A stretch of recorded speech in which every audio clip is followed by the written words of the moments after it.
Nikon Z30 Honest Review Problems.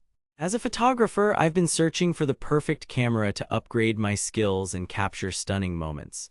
And that's when I stumbled upon the Nikon Z30, a compact mirrorless camera that promises exceptional image quality and versatility.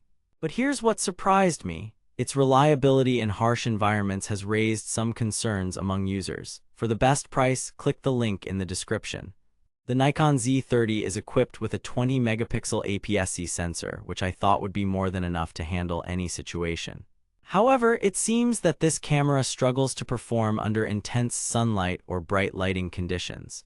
But what really caught my attention was the numerous reports of overheating issues when using the camera for extended periods. I therefore wanted to put this camera through its paces and see if these concerns were justified. I've spent the last week testing the Nikon Z30 in various environments, from studio settings to outdoor shoots. And let me tell you, the results have been quite astonishing. Rehook, is it worth investing in a camera that might not deliver as promised? The Nikon Z30's ergonomic design is undeniably appealing, but its durability and reliability are questionable at best. I'm still trying to wrap my head around these issues, but I want to share with you the most pressing problems I've encountered. Rehook, can we trust a camera that overheats under normal usage? Now let me take you through my in-depth analysis of this camera's performance. Firstly, its autofocus system seems to be quite slow, especially when tracking fast-moving subjects. But it's not just about speed. The Nikon Z30's buffer clearing time is also an issue, leaving you waiting for what feels like an eternity to shoot again. Rehook, is Nikon prioritizing image quality over usability? But there's more. Its electronic shutter can cause rolling shutter effects, making it difficult to capture smooth footage. And don't even get me started on the battery life. I had to recharge the camera multiple times during a single shoot. It seems that Nikon has compromised on power efficiency in favor of size. Rehook, are these trade-offs worth the compact design? Now you might be thinking, what about image quality? Well, let's dive into my test shots and see if they live up to Nikon's promises.